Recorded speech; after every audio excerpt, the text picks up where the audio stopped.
Vejam bem, no outro vídeo eu disse que o particípio regular é para voz ativa e para tempo composto. Então vejam bem, quando eu digo eu tenho comprado muitos livros, eu tenho o que eu usei, o verbo ter e o particípio. Então isso se chama tempo composto. Então gravem bem, tempo composto, TC. Tempo composto é sempre formado por verbo ter e qualquer particípio, verbo haver e qualquer particípio. Então aqui eu tanto posso dizer eu tenho comprado muitos livros e eu havia comprado muitos livros. O que eu tenho?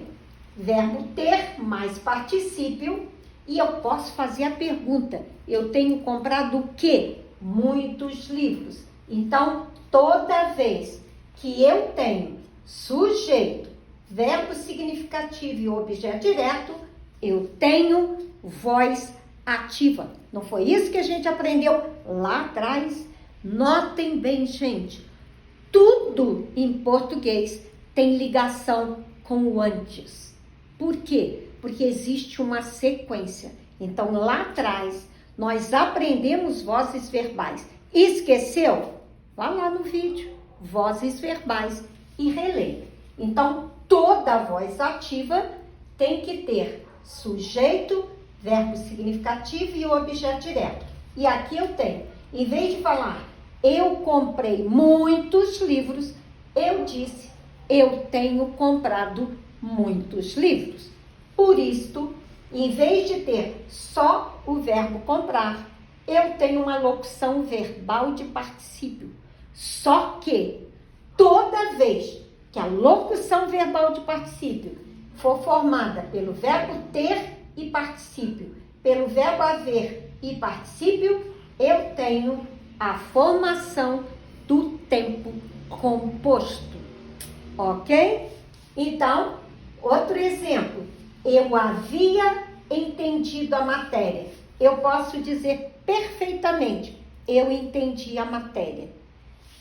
E quando eu digo eu havia entendido a matéria, eu falei a mesma coisa, só que eu entendi a matéria, um verbo. Eu havia entendido, dois. Então aqui formou uma locução verbal de particípio e como eu disse, toda vez que o particípio tiver o verbo ter e o haver juntos, eu estou formando tempo composto. E de novo, eu havia entendido o quê?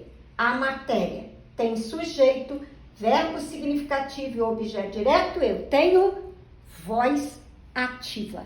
Por isso eu disse, particípio regular existe na voz ativa e no tempo composto, ok? Porque agora você vai ver a pequena diferença entre particípio regular e irregular. Notem, particípio irregular nunca tem o final DO. Por quê? Porque ele não é regular, ele não é normal. E quem vai me ajudar a descobrir o irregular, o particípio irregular, é o foi, ok? Então ele é usado na voz passiva analítica, com o verbo ser, que é o mais usado, e raramente estar e ficar. Olhem um exemplo, o ladrão foi solto pelo advogado. Notem, verbo ser, verbo soltar, o verbo ser está conjugado, o soltar está no particípio. E por que isso aqui é voz passiva analítica? Porque a partir de hoje, lembrem-se, toda vez que tiver locução verbal de particípio, a primeira coisa que você tem que fazer, a pergunta por quem. Se você faz a pergunta por quem e acha a agente da passiva, o ladrão foi solto por quem? Pelo advogado. Isto é agente da passiva. Isto me diz que a frase está na voz passiva analítica. Notem, eu tenho comprado muitos livros. Eu tenho comprado por quem? Não existe essa pergunta aqui. Eu havia entendido a matéria. Eu havia entendido por quem? Também não existe. Então, quando tiver locução verbal de particípio e não cabe a pergunta por quem, eu tenho tempo composto. Quando eu tenho a locução verbal de particípio e eu faço a pergunta por quem, eu tenho voz passiva analítica. Olha que coisa simples. Os vídeos são pequenininhos para que você possa ouvir várias vezes. E principalmente, curtir e compartilhar. Ajudem o seu amigo, o seu vizinho, o Brasil inteiro a aprender português.